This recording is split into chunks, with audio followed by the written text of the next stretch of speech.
बोलती पुस्तके. ज्यांना वाचनाचा नाद त्यांना बोलती पुस्तके घाली साद.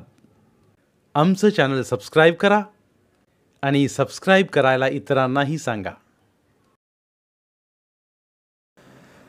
नमस्कार श्रोते मित्र हो, बोलती पुस्तके सादर करीत आहे लेखक हेमंत सावंत लिखित कादंबरी वावटळ, प्रकरण 6. त्या बोळकांडीतून 7 जण चालत होते. त्या 7 जणांपैकी एक पुढे होता. मधल्या रांगेत चौघांच्या कोंडीत एक तरुण जखडलेल्या अवस्थेत फरफटला जात होता. त्याच्या मागे एक जण हातात रायफल घेऊन सावधपणे चालत होता. रायफलचे पुढचे टोक त्या तरुणाच्या पाठीत सारखा ढोसत होता. तोंडाला कुलूप लावल्यासारखी त्या सर्वांची तोंडे बंद होती. मुक्यांचीच जणू काही मिरवणूक निघाली होती. फक्त तो मधला तरुणच आपल्या कन्याने शांततेचा भंग करीत होता. जमिनीवर पाय ठेवणे सुद्धा त्याला अशक्य होत होते. त्यामुळे तो चालताना सारखा धडपडत होता. दोघांनी त्याचे दोन्ही बकोडे पकडले होते आणि त्याला अधू महारोग्यासारखे फरफडत ओढत होते. अखेर ती जंगी मिरवणूक एका दरवाजासमोर थांबली. सर्वात पुढे असला झपाटल्यासारखा धावला. दरवाजाच्या कुलपाशी त्याने 1-2 मिनिट हितगुज केलं आणि भाई भाई म्हणत एखाद्याच्या पाठीत सुरा खुपसून त्याला किंकाळी मारण्यास भाग पाडावे त्या पद्धतीने त्याने कुलपाला भोकाड पसरवण्यास भाग पाडले. लिव्हर सटकला. कुलूप उघडले गेले. किल्ली पुन्हा खिशात टाकून त्याने दरवाजा ओढला. मघापासून स्तब्ध असलेली ती मिरवणूक जागची हलली. पाय उचलू लागले. एका पाठोपाठ एक ते त्या खोलीत शिरले. शेवटचा आत शिरला आणि दरवाजा बंद झाला. त्याला खुर्चीत बांधा, शेवटचा आत आलेला ओरडला. आवाजाची धार थंड काळजाला कापीत जाणारी होती. हुकूम सोडून तो खोलीत असलेल्या एका पलंगावर बसला आणि मघाचे चौघे झटक्यात हलले. फटाफट त्याचे हात हलू लागले. कारण कामात कुचराई झाली तर माफी नाही, सूचना नाही, सरळ पोटात गोळी, नाहीतर डोक्याची पचडी. जगातील 90 वर्षांच्या म्हाताऱ्या माणसाला ज्याचे दात हल्ले, केस पिकले, अशांना सुद्धा जगण्याची हौस असते. आता कुठे पोराला पोरगा म्हणजे नातू झाला होता. आता तो नातू मोठा होऊ दे, नंतर त्याचे लग्न होऊ दे, त्याला पोरगा होऊ दे, तो आपल्या मांडीवर खेळून मोठा होऊ दे. त्याचे लग्न, नंतर त्याचे पोरगे, नंतर त्याचे लग्न. स्वतःच्या पोराची 12वी अवतरली तरी हा म्हणतो मला जगू दे. आणि ते बिचारे चौघांची अजून लग्ने सुद्धा झाली नव्हती. मग एवढ्यात मरायची इच्छा कशी बरे बाळगतील ते? अगदी सहजगत्या त्या चौघांनी त्या असहाय्य तरुणाला एका खुर्चीत बसवले. हमालाने एखादे बोचके यष्टीच्या टपावर फेकावे चक्क तसे त्याला त्या खुर्चीत आदळले, कोंबले. नंतर मात्र दोघे बाजूला सरकले आणि दोघेजण त्याला बांधण्याचे काम करू लागले. एक जण त्याचे हात बांधू लागला तर दुसरा त्याच्या पायाजवळ सरकला. डावा पाय गच्च करकचून बांधून तो उजवा पाय बांधू लागला. त्याचवेळी त्याचा डावा पंजा त्या तरुणाच्या डाव्या पायाच्या बोटावर सहजगत्या पडला आणि तो तरुण गुरासारखा ओरडला. त्याच्या त्या भयानक किंकाळीने सगळेजण हादरले. तो पोटावर व आपल्या गुप्त भागावर हात ठेवून ठणाठणा बोंब मारत होता. आणखी 2 हात जर त्याला असते तर निश्चित ते तोंडावर आले असते. खुर्चीवरच्या तरुणाने पोटातून उसळी मारणारी किंकाळी छातीच्या पिंजऱ्याजवळच अडवली. वेदनेचे जाळे त्याच्या चेहऱ्यावर पसरले होते. भयानक जीवघेणी वेदना त्याने पचवली होती. त्याचवेळी त्याचा मोकळा असलेला उजवा पाय सटकला. शरीरातील सर्व ताकद त्या लाथेत ओतली होती. तुफान वेगाने आलेली लाथ सरळ समोरच्या तरुणाच्या गुप्त भागाच्या किंचित वर आडवी आपटली. भयानक वेगात पोटात शिरली. समोरचा ओरडला. भयानक वेदना त्याला सहन कराव्या लागल्या. हे त्याच्या किंकाळीवरूनच समजून येत होतं. खुर्चीवरच्या तरुणाच्या मनातील राग शांत झाला होता. ब्लडी रास्कल, सरळ नखे उपसल्या बोटावर पंजा दाबतो म्हणजे काय? वेदना काय असतात ते एक वेळ अनुभव म्हणजे कळेल साल्या तुला. आपला चेहरा कोरा करकरीत करीत तो मनातल्या मनात पुटपुटला. अचानक त्याचा चेहरा उचकटला गेला. डाव्या बाजूला कललेली मान उजव्या बाजूला फेकली गेली व गेलेल्या वेगाने पुन्हा परत आली. डाव्या जबड्यातून भयानक ठोसा बसला होता. ओठाच्या कडेने रक्ताची धार वाहू लागली. तोंड मिटून किंकाळी दाबण्याचा तो प्रयत्न करू लागला. पण नंतरच्या आघाताने मिटलेले तोंड वाचले. पोटातील आतडी तोंडातून बाहेर फेकली जातात की काय असे त्याला वाटले. आई ग! एक हृदयद्रावक किंकाळी त्याच्या आ करून वाचलेल्या तोंडातून बाहेर पडली. पोटात आतडी पिळवटणारे ठोसे तो पचवू शकला नाही. आपल्या साथीदारांची अवस्था पाहून हात बांधणारा खवळला. त्याच्या डोळ्यात खून उतरला. हात वळवळले. हातातील दोरी सोडून त्याचा उजवा पंजा वळला. हवेला तुफान वेगाने कापी तो खुर्चीत बसल्या तरुणाच्या डाव्या बाजूला कललेल्या जबड्यावर आपटला. त्याचवेळी आणखीन एक पुढे सरसावला. डाव्या उजव्या पंजाचे ठोसे त्याने घुमवले. समोरच्या तरुणाच्या पोटात किंचित कुशीत खुपसले. पुन्हा त्याचे हात पोटाच्या दिशेने झेपावले. अचानक मूर्खा, हातावर! पलंगावर बसला किंचाळला आणि त्याचा पुढे झेपावणारा हात कपकन थांबला. केवी, तू तुझे काम आटप, पलंगावर खाली उतरत तो म्हणाला. आणि केबी निमूटपणे दोरीने त्या तरुणाला जखडू लागला. उजवा पाय बांधून तो बाजूला झाला तेव्हाच त्याचा मुख्य त्या तरुणाच्या समोर आला. 2126. स्वप्नील! त्याचा आवाज एकदम बदलला होता. आता प्रत्येक शब्दागणिक मायेचा धबधबा वाढू लागला होता. शब्दात साखर पेरणी चालू होती. कोण? स्वप्नीलच्या ओठातून कसेबसे शब्द बाहेर पडले. ते उच्चारताना सुद्धा त्याला फार त्रास होत होता. शरीरातील सर्व ताकद एकवटून तो पापण्या उघडण्याचा प्रयत्न करत होता. किंचित किलकिल्या होण्याच्या आतच त्या आपोआप मिटत होत्या. त्याच्या मेंदूत तर दोन मनांची रस्सीखेच चालू होती. एका मनाला शरीराचे हाल पाहवत नव्हते. ते सारखे किंचाळत होते, ओरडत होते, आक्रंदत होते. तू बेशुद्ध पड, बेशुद्ध पड, तरच या अमानुष छळातून काही काळाकरता तरी वाचशील. तर दुसरे मन हसत होते. पहिल्या मनाच्या भ्याडपणाला, भित्रेपणाला. हसता हसता ते पुटपुटत होते आणि पुटपुटतानाच ते त्याला दिलासा देत होते. त्याच्या दुबळ्या मनाला धीराचा टेकू लावत होते. अरे धीर धर, वेळेचे महत्त्व जाण, आपल्या नशिबाला दोष देऊ नकोस. आज दैवाचे पारडे त्यांच्या बाजूने आहे. ते काही कायम त्यांच्याकडेच राहणार नाही. तुला सुद्धा काही क्षण मिळतील तेव्हा तू सुद्धा हेच कर जे त्यांनी तुझ्या बाबतीत केलं आहे. वेड्या, हे सर्व तू हसत खेळत सहन केलं पाहिजेस. हीच तुझी खरी कसोटी आहे. जिंकलास तर विजयाची माळ गळ्यात पडेल आणि हरलास तर मृत्यूचा फास गळ्यात पडेल. परंतु जिंकलेच पाहिजेस. धीराने, नेटाने आलेल्या संकटातून वाट काढ. यशाच्या शिखरावर तू नक्कीच पोहोचू शकशील. दोन्ही मने एकमेकांची झगडत होती, एकमेकांचे दोष दाखवित होती. स्वप्नीलच्या मेंदूचा तर भुगा होण्याची वेळ आली होती. कुठल्याच मनाची बाजू त्याला उचलून घेता येईना. दोरीवरची कसरत होती ती एक प्रकारची. इकडे आड तिकडे विहीर अशी त्याची अवस्था झाली होती. पहिल्या मनाचे मानावे तर नामुष्की, निव्वळ नामुष्कीच पदरात पडणार होती. आणि दुसऱ्या मनाची बाजू धरावी तर हे हाल सहन होत नव्हते. द्विधा मनस्थितीत होता स्वप्नील. अखेर दुसऱ्या मनाने बाजी मारली. शरीरात एक वेगळी शक्ती संचारली. इच्छाशक्ती ही सर्वात बलाढ्य शक्ती आहे आणि ह्याच शक्तीला स्वप्नीलने आव्हान दिले. जडावलेल्या पापण्या हळूहळू केसभराच्या अंतराने उघडू लागल्या. अर्धवट उघडलेल्या पापण्या झटकन मिटल्या. समोरचा उजेड डोळ्यांना सहन झाला नाही. डोळे दिपले. डोळ्यांच्या कडेने पाण्याचा ओघळ आला. पुन्हा एकदा हाच प्रयत्न झाला.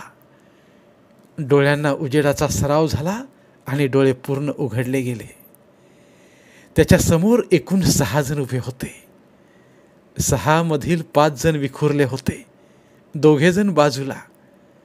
एक डाव्या बाजूला आणि उरलेला समोर उभा होता.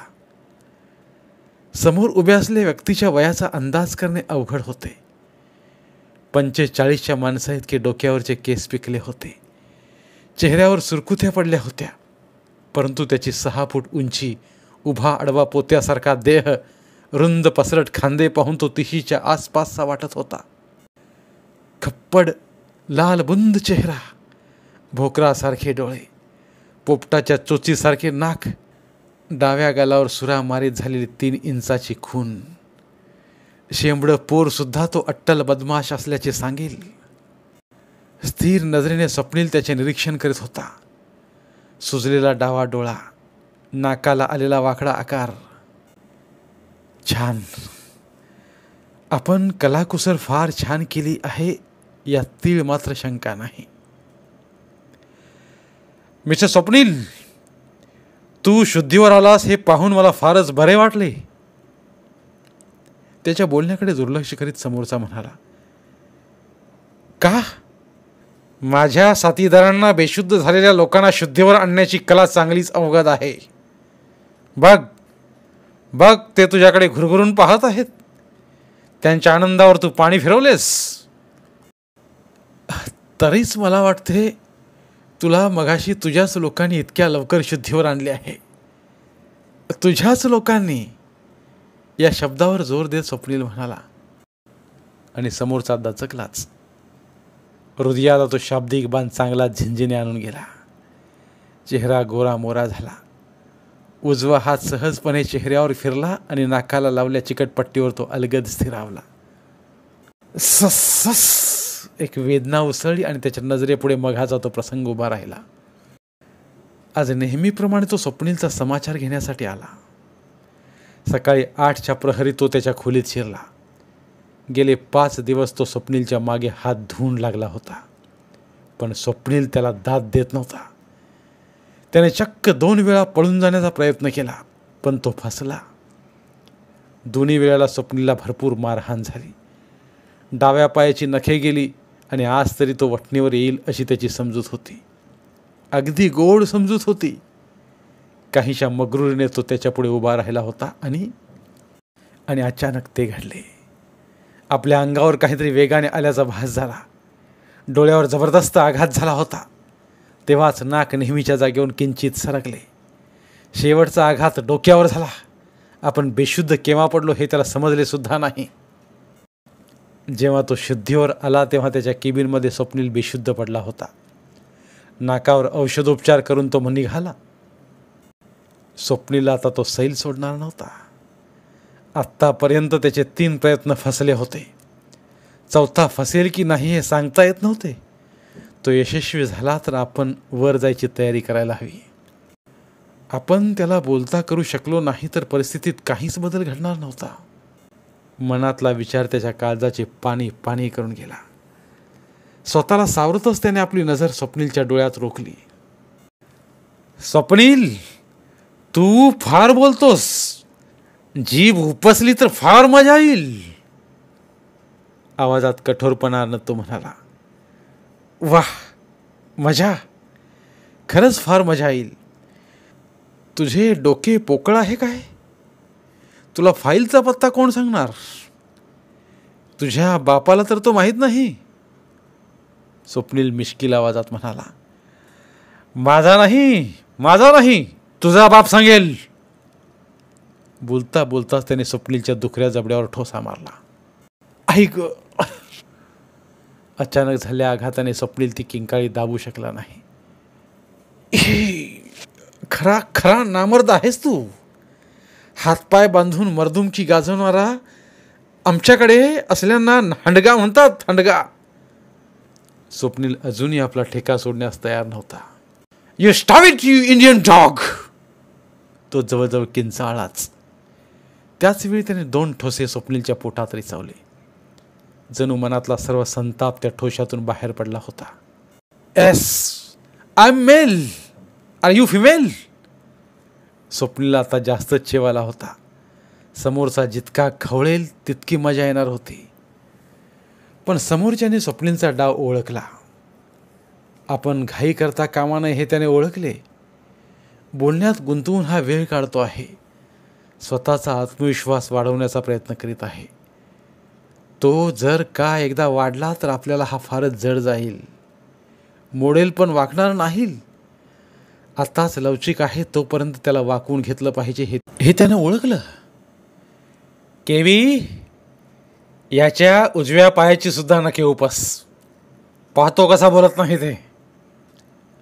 तो बोलत होता, परंतु त्याच्या शब्दात जोर नव्हता. हुकमाप्रमाणे केबी आपल्या जागेवरून हलला. कोटाच्या केशातून विचित्र पण संपूर्ण स्टीलची पकड त्याने काढली व सरळ त्याने स्वप्नीलच्या उजव्या पायाजवळ बसकन मारली. स्वप्नील, अजून विचार कर. तू तर जगशीलच, त्याचबरोबर तुला $10,00,000 मिळतील. कुठल्याही देशाचा परवाना, पासपोर्ट मिळेल. अगदी सुखात कुठेही जगशील. पलंगावर फतकल घालून तो म्हणाला, केबी, तुझा मुखडा मला वगवेना रे. किती घाणेरडा आहेस तू. महिन्यातून एकदा तरी आंघोळ करतोस की नाही? घाण. शी शी शी शी, सहन होत नाही. अरे हो, मी विसरलोच. स्वप्नील त्याच्या बोलण्याकडे दुर्लक्ष करीत बोलत सुटला, अघळ पघळ. विसरलो? काय विसरलो बरे? ए केबी, सॉरी सॉरी केबी, काय विसरलो? काय विसरलो बरे मी? केबी तर आकाशातील बाप बघावं तसा हादरून स्वप्नीलच्या चेहऱ्याकडे बघत राहिला. याला वेडाचा झटका तर आला नाही ना? भयानक विचार त्याच्या डोक्यात विजेसारखे सरसरून गेले. आणि बाकीचे 5 जणही त्याच पंथाला लागले होते. पोपचा पंजा क्रूसवर गेला.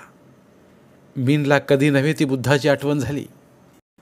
सियांगने तर पंजातील उकडलेली 4 अंडी एकापाठोपाठ एक न सारता एकदम सरळ तोंडात कोंबली. अचानक पलंगावर बसल्याची दबकी किंकाळी खोलीत घुमली. ओठात सिगारेट खुपसून त्याने काडी पेटीवर काडी ओढली. एकटाक तो स्वप्नीलच्या बोलण्याकडे, चेहऱ्याकडे पाहत राहिला. पेटलेली काडी जळतच राहिली होती आणि सरळ त्याच्या बोटाला जीव घेण्याचा चटका बसला होता. तेव्हाच त्याच्या तोंडून दबकी किंकाळी बाहेर पडली होती. मनात धुमसणाऱ्या रागावर स्वप्नीलने फुंकर मारली, रास्कल, उपस त्याची नखे. तो भयानक आवाजात ओरडला. तेव्हाच त्याने उजव्या हाताचे बोट तोंडात खुपसले. बोटे चुरचुरत होती. आपल्या बॉसच्या किंचाळण्याने केबी सावध झाला. हवेत तरंगणारे त्याचे मन जमिनीवर आले. उजव्या पंजात अवळीली पक्कड सावरली. स्वप्नीलच्या अंगठ्याचे नख पकडीच्या मिठीत पकडले, आवळले आणि एकदम जबरदस्त हिसका बसला. मुळातून नख उपसले गेले. लाल भडक रक्ताचा गरम ओघळ वाहू लागला. आई ग! स्वप्नीलची ही तिसरी खेप. जीव तोडून तो किंचाळला. कानाचे दडे बसवण्या इतपत तो आवाज भयानक होता. वेदनेचे मोहळ उसळले. ओठात दात रोवत त्याने पुन्हा बाहेर पडणारी किंकाळी आवरली. अगोदरच जखमी ओठ फुटलेले, नुकतीच कुठे खपली धरलेली. खसकन दात खपली फोडून आत शिरले. खळकन रक्ताची धार आली. 1, 2, एकापाठोपाठ एक याप्रमाणे 5ही नखे उपसली गेली. स्वप्नीलचे दात प्रत्येक हिसक्याबरोबर ओठात जास्तच खोलवर रुजत होते. डोळ्यांतून पाण्याची धार वाहत होती. हळूहळू बेशुद्धीची गुंगी मेंदूवर कब्जा करू लागली. स्वप्नील तर महत् प्रयासाने शुद्धीवर राहण्याचा प्रयत्न करत होता. स्वप्नील, अजून वेळ गेली नाही. विचार कर. पलंगावरून उठून तो त्याच्यासमोर उभा राहत म्हणाला, तुझ्या देशाकडून तुला काय मिळते? त्या भिकार देशात आहे तरी काय? दुसऱ्याने फेकलेल्या तुकड्यावर तुम्ही जगता. मला त्या फाईलचा पत्ता सांग. सांग. सोन्याने मडवून टाकतो तुला. जगातली सर्व सुखे तुझ्या पायावर ओततो. सांग. फाईलचा पत्ता सांग.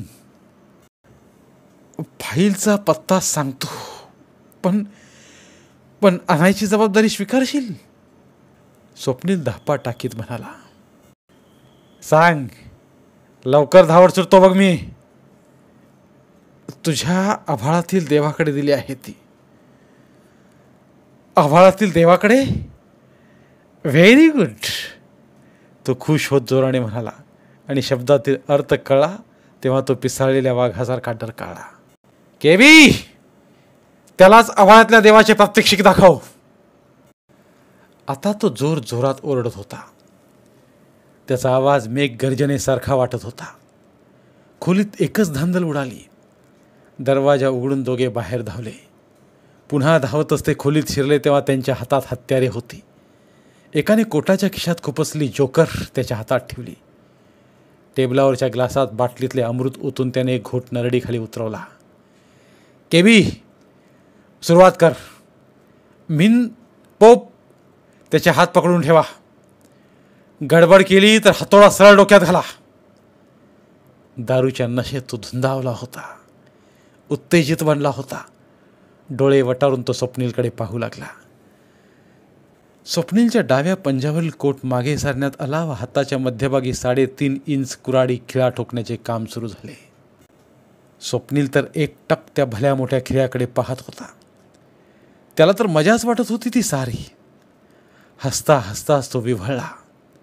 हातोड्याचा फटका खिळ्यावर झाला होता. खिळ्याचे टोक खचकन मांसात शिरले. मांसाला चिरत ते खोल खोल आत शिरू लागले आणि विव्हळलेला स्वप्नील खदखदून हसू लागला. वेदना पचवण्याचे सामर्थ्य फक्त हास्यातच असते हे त्याला आज पटले. हसता हसता तो गपकन थांबला. आता तो जोर जोरात सीता और गीता मधले अभी तो हात में जाम है हे मन्नाडेचं गाणं म्हणत सुटला. त्याची डेक्कन क्वीन अचानक थांबली. जाम विसरून तो दर्दभरी गाण्यावर आला. यहुदीचे फेमस गाणे हे मेरा दिवानापन है. चेकाळला होता स्वप्नील. आता कसल्याही वेदना पचवण्याची ताकद त्याच्या अंगात आली होती. अद्यापही तो गाणं गुणगुणतच होता, पण शब्द बदलले होते. ये तुम्हारा नालायकपण आहे. अचानक तो थांबला, कारण दरवाजा उघडून एक जण धावतच आत शिरला होता. सर, फोन आला आहे. तो गडबडनं बोलत होता आणि पलंगावरचा ताडकन उभा राहिला. केबी, तुमचे काम चालू ठेवा. ही बाटली सुद्धा उपयोगात आणा. बोलता बोलताच तो बाहेर पडला आणि तो पुन्हा आला तेव्हा त्याचा चेहरा खट्टू बनला होता. त्याच्या बॉसने त्याला नालायक हाच किताब दिला होता. तो तरी काय करणार? स्वप्नीलच्या पाठीचे त्याने धिरडे बनवले. त्यावर उकळते मिठाचे पाणी ओतले. नखे उपसून पाहिली. शरीर रबरासारखे ताणून पाहिले. पण पठ्ठ्या तोंडातून फक्त गाणेच बाहेर फेकतो. इतर काहीच नाही. तोंड मिटून गप्प बसतो. पैशाचे आमिष दाखवले. मरण बरे, पण ह्या वेदना नको अशी पाळी आणली तर ह्या वेदना त्याने ग्लुकोज डी समजून सहजगत्या पचवून टाकल्या. नाना तऱ्हेचे त्यांनी प्रयोग केले, पण शेवटी त्याच्या तोंडात पण राहिला.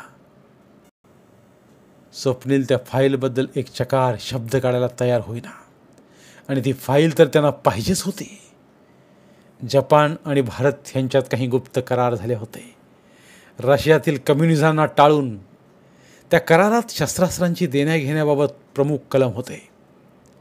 जपानमधून भारताला पाणबुड्या, विनाशिका, अँटी मिसाईल्स मिळणार होती, तर भारताकडून स्पेशल 6 इंची मॉर्टर गोळे, अणुशक्तीसाठी उपयोगी पडणारे साहित्य, जगप्रसिद्ध नॅट विमाने, विजयंता रणगाडे ही देवघेव एका ठराविक दिवशी एका ठराविक ठिकाणी होणार होती.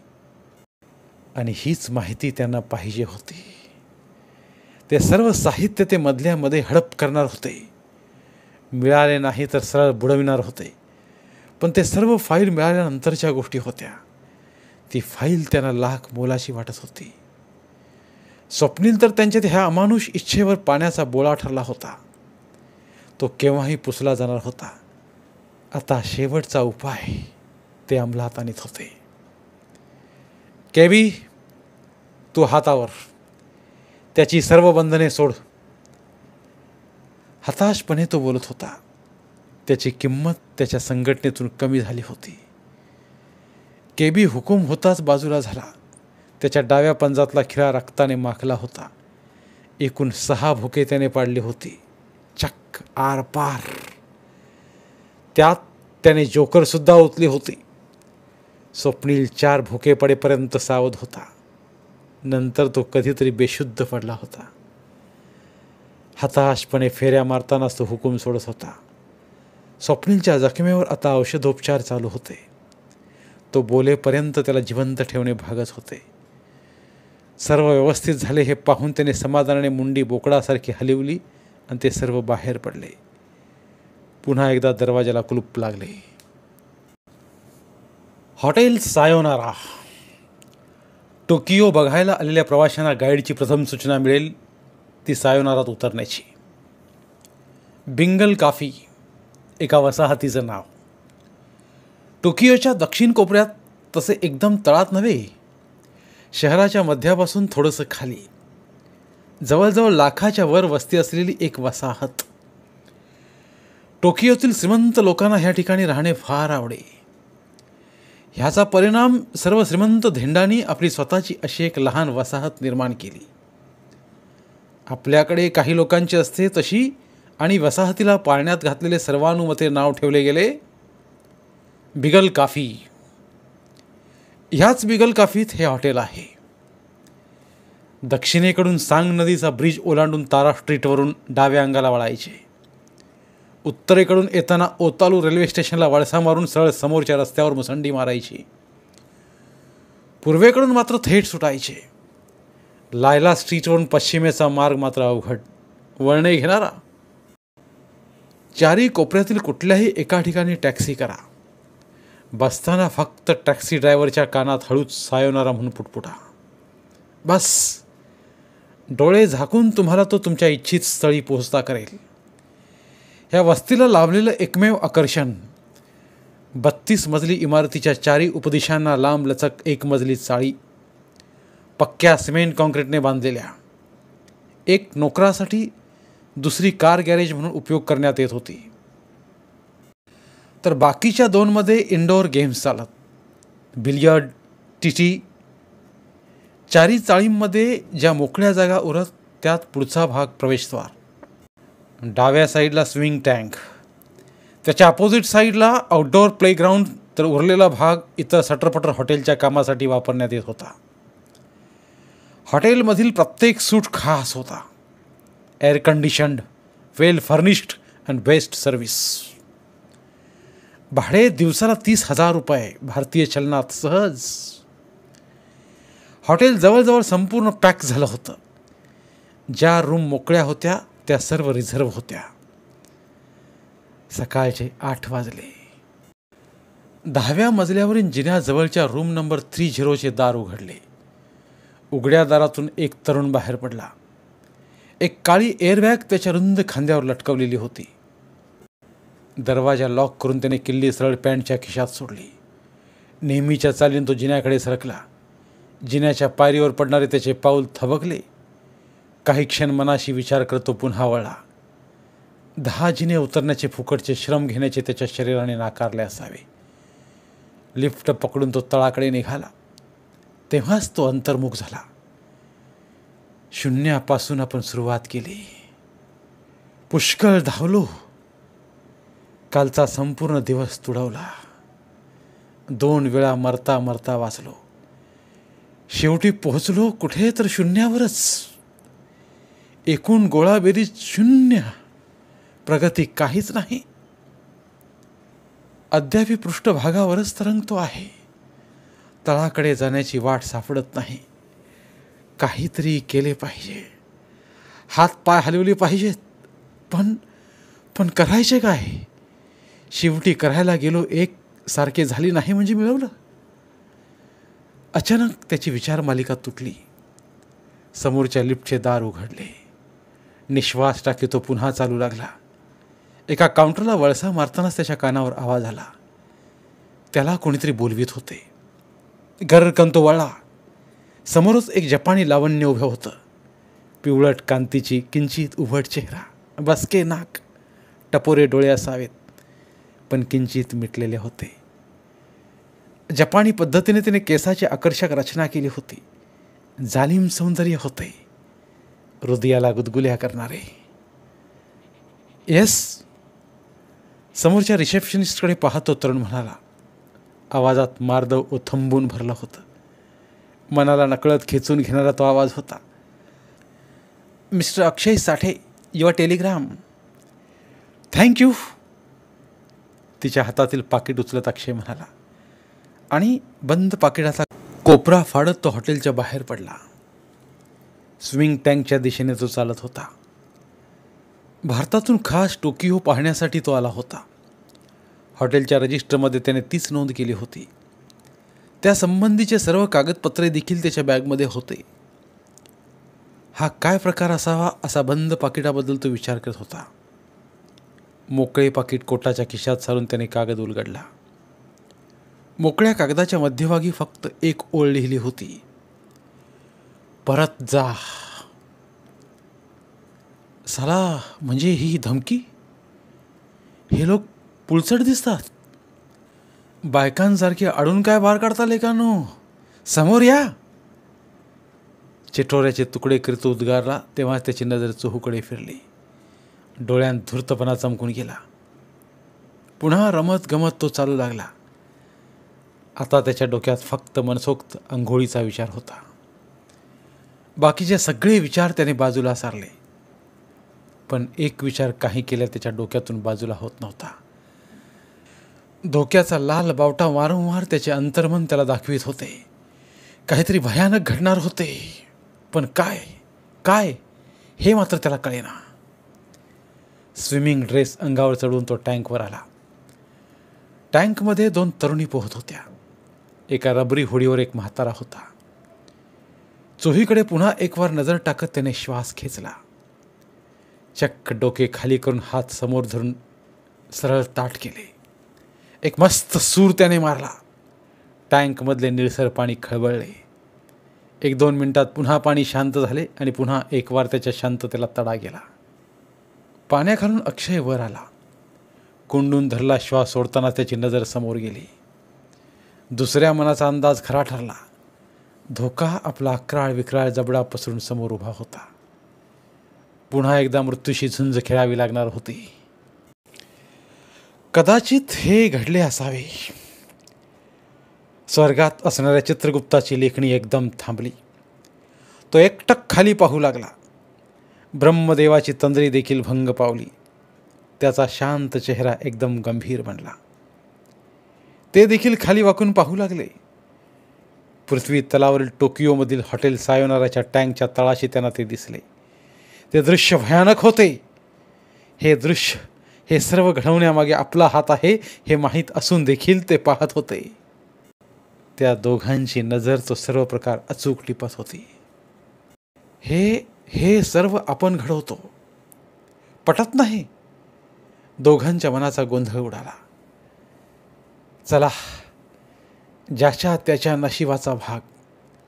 सुख दुःख भोगण्यासाठी त्याला आपण पृथ्वी तलावर पाठवतो. कधी वाट्याला सुख मिळेल तर कधी वाट्याला दुःख. पाप पुण्याचा हिशोब पुरा होतो, त्याला मृत्यू येतो. आता देखील ते मृत्यूचा खेळ पाहत होते. कदाचित हे घडले असावे. नक्की सांगता येणार नाही. खोटे देखील असेल अथवा खरे देखील. मानवी मनाचे अनेक गुण आहेत. कुणी खऱ्याला खोटे समजतात तर खोट्याला खरे समजणारे मानणारे अनेक महाभाग दिसतील. पण हे मात्र नक्की, त्या ठिकाणी मृत्यूचा भीषण नंगानाद चालला होता. अक्षयच्या मनात आकडे मोजण्याची घोडदौड चालली होती. 20वा आकडा ओलांडला आणि त्याने तोंड गपकन मिटले. मगापासून तो नाकातोंडाने श्वास खेचत होता. प्रत्येक वायुकोश हवेने टरारून फुगला. छातीचा पिंजरा ताणला गेला रबरासारखा. 25 ते 30 मिनिटे तो श्वास रोखू शकत होता. प्राणायाम हे भारतीय संस्कृतीचे एक जिवंत उदाहरण. योगबल, आत्मबल साधायचे असेल तर प्रथम प्राणायाम साधला पाहिजे. सतत 5 वर्षांच्या परिश्रमाने साध्य केलेली अक्षयची साधना त्याला वाचवण्यासाठी धावली. समोरचे दोघे जपानी त्याने टुकिलामध्येच पाहिले होते. त्यांचे थंडगार डोळे, त्यातून डोकावणारा हिंस्त्रपणा, मारेकऱ्याची लक्षणे. अक्षयने त्या दोघांना ओळखले. त्यांच्या डोळ्यातील विकार अचूक टिपले. आपल्याला असलेला धोका त्याने हेरला. श्वास खेचतानाच त्याच्या दोन्ही पायांना हिसका बसला. पाण्यात डोके शिरतानाच दोघांनी उड्या टाकायचे पाहिले. त्याला मागून देखील गाठले होते. झरझर तो खाली जात होता. तितक्यात त्याच्या समोर दोघे आले. तुफान वेगाने दोघांचा त्यांचे हात पकडण्याचा विचार असावा. एकच क्षण अक्षयच्या शरीराची हालचाल झाली. सापासारखा तो वळवळला. सूर्याचे तिरपे किरण पाण्याला छेदत होते. संपूर्ण पाणी सोनेरी झाले होते. त्या पाण्यात त्यांची सळसळ झाली, जणू गोल्ड स्नेक. डावा हात मागे वळला. मागच्याच्या मानेभोवती जाताच उजव्या हाताचा पंजा डाव्या पंजात गुंतला गेला. भयानक दोन्ही हातांना जीव खाऊन हिसका मारतानाच त्याने पोटात डोके सारले आणि मागचा चेंडू सारखा उडाला. आपण केव्हा फेकलो गेलो हे देखील त्याला कळले नाही. दोघांच्या अंगावर जाऊन तो आदळला. त्याचवेळी अक्षय झेपावला. डाव्या मनगटी घड्याळाचा मोगरा त्याने खेचला. त्याने मोगऱ्याबरोबर 2 फुटाची स्टीलची पातळ वायर आली. एकावेळी एकाचा जीव घेण्याची ताकद होती त्यात. चिवट व खास बनवलेली ती वायर होती. जपानीमधील एकाच्या नरड्याभोवती वायरीचा वेढा पडला. जीव तोडून अक्षयने वायर आवळली. तेव्हाच त्याच्या डाव्या पायाचा आघात समोर झेपवणाऱ्या छाताळावर झाला. 1-2 क्षणात एक संपला. नाकातोंडातून बुडबुडे बाहेर पडले. त्याला सोडून तो दुसऱ्याकडे वळला. तेव्हाच तो फेकला गेला. कुशीत मुंडक्याचा जीव घेणा आघात झाला. श्वास सुटतो की काय असे त्याला वाटले. धडपडत तो टँकच्या भिंतीवर आपटला. कसेबसे स्वतःला सावरतानाच वर झेपावला. तुफान वेगाने मुसंडी मारणारा स्वतःचा वेग सावरू शकला नाही. फट आवाज झाला. नंतर काही हालचाल नाही. डोक्यात बसला मार त्याला बेशुद्ध करून गेला होता. तिसरा कुठे आहे? अक्षयचे डोळे आता तिसऱ्यास हुडकत होते आणि त्याला तो दिसला. श्वास घेण्यासाठी बहुधा तो वर गेला असावा. अक्षय तर त्याला संधी देण्यास तयार नव्हता. सरळ त्याच्या पाठीला मिठी मारून त्याने तळ गाठला. अचानक त्याचे केस खेचले गेले. भयानक कळ डोक्यात उसळली. त्याच्या हाताची पकड थोडीशी ढिली पडली आणि त्याच्या पोटात दोन्ही पायाच्या जोडीचा फटका बसला. अचानक झालेल्या हल्ल्याने तो गडबडला. तोंड वासले गेले आणि जीव घाबराघुबरा झाला. मनावरचा ताबा सुटला गेला. तोंडात पाणी, नाकात पाणी शिरले. कोंडून धरल्या श्वासाने बाहेर उडी मारली होती. हवा हवा मन आक्रंदू लागले. पृष्ठभागावर येण्याची धडपड सुरू झाली. पण तिसऱ्याच्या पायाच्या कैचीत सापडलेली मान त्याला सोडवता येत नव्हती. हातापायाची व्यर्थ धडपड होत होती. सुटकेचा मार्ग सापडत नव्हता. डोळ्यांभोवती अंधारी येऊ लागली. आपले मरण त्याने ओळखले. आणि शेवटचा प्रयत्न म्हणून त्याने उजवा पंजा त्याच्या पायावर नेला. कुठले तरी बोट लागले. करंगुळी, मध्यमा, कुठली का असेना आता विचार नाही. शरीरातील सर्व ताकद एकवटून त्याने ते बोट बुडवले. एक दबकी किंकाळी पाण्यात असल्यामुळे त्याला भयानक वाटली. सुटका झाली. पुन्हा ताकद पायात एकवटून तो वर झेपावला. पृष्ठभागावर येताच त्याला जग जिंकल्याचा आनंद वाटला. मृत्यूला भेटून तो सही सलामत परत आला होता. पुन्हा एकदा श्वास खेचून तो आत शिरला. समोरून धडपडत वर जाणाऱ्या तिसऱ्याला पाहून तो खुश झाला. दोन्ही हाताच्या पकडीत त्याची मान पकडून तो सरळ खाली गेला. अचानक त्याने डावा पाय त्याच्या पोटात सारला आणि तळाच्या जमिनीवर आपटलेल्याच्या अंगावर स्वतःला सरळ झोकून दिले. खालच्याची भयानक धडपड झाली. 250 पौंडाचे वजन हलके नव्हते. अक्षयने उजवा हात त्याच्या मानेखाली घालून हनवटी पकडली आणि डावा हात मस्तकावर दाबून एक झटका दिला. अर्धवट मेलेला तळमळत शांत झाला. काहीच घडले नाही या थाटात अक्षय पृष्ठभागावर आला. टँकच्या तळाच्या एका कोपऱ्यात त्या तिघांना त्याने एकमेकात अडकवून ठेवले होते. आता ते लवकर वर येऊ शकत नव्हते. ज्यावेळी ते कोणाच्या तरी दृष्टीस पडतील तेव्हा बोंबाबोंब होण्यास सुरुवात होणार होती. तोपर्यंत सर्व सुरळीत चालणार होते. झटपट कपडे बदलून तो चालू लागला तेव्हा संपूर्ण शरीर सावध होते. तिसरा हल्ला फसला पाहून ते उघड भर दिवसा हल्ला करण्यास कचरणार नाहीत. आपल्या मार्गातील धोंड बाजूला सरण्यासाठी सर्व ताकदीनिशी लढतील आणि मग त्याला तोंड देणे आपल्याला फार अवघड जाईल. आता देखील तो तयारीत होता. शरीर कोणत्याही बाजूला फेकण्याची त्याची तयारी होती. तेव्हाच तो सुराही फेकू शकणार होता. पण काही घडलं नाही. लिफ्ट पकडून तो 10व्या मजल्यावर आला. दरवाजाच्या की होलमध्ये चावी सारतानाच तो गंभीर झाला. मनात संशयाची पाल चुकचुकली. हँडल खाली ढकलून त्याने बुटाचा टो दारावर मारला. त्या क्षणीच तो बाजूला उडाला. कानाजवळून वारा कापीत काहीतरी भयानक वेगात गेले. खच! 1.5 फूट स्टीलचा बाण समोरच्या 37च्या दरवाजात रुतला होता. बाण पाहून अक्षय हादरला. 4था हल्ला देखील त्याने यशस्वीरित्या परतवला होता. कोटाच्या खिशातून 25 बॅरटचे रिव्हॉल्वर उपसून तो दरवाजातून हळूच आत डोकावला आणि हसतच तो समोरच्या दरवाजाकडे गेला. बाण उपसून घेऊन तो आपल्याच रूममध्ये शिरला. तेव्हाच त्याने दरवाजाला लाथ मारली. आता तो निरीक्षण करीत होता. रूमच्या मध्यावरच एक खुर्ची ठेवली होती व त्या खुर्चीवर एक रायफलसारखे पोकळ नळकांड होते. Slew gun. ह्यात फक्त एक बाण भरण्याची सोय असते. ट्रिगरला एक पातळ दोर बांधला होता. दोराचे दुसरे टोक दरवाजाच्या लॉकला ॲडजस्ट केले होते. दोर तुटताच ट्रिगर दाबण्याची सोय केली होती. हँडल खाली ढकलतानाच अक्षय सावध झाला आणि त्याच सावधानतेने त्याला वाचवले. उजव्या पंजात रिव्हॉल्वर आवळून त्याने संपूर्ण सूट तपासला. काही हलवाहलवी झाली नव्हती. बॅरेटा कोटाच्या खिशात सोडून तो बाहेर आला आणि कॉल बेल मंजूळ आवाजात किणकिणू लागली. धन्यवाद. उर्वरित कादंबरी पुढील भागात.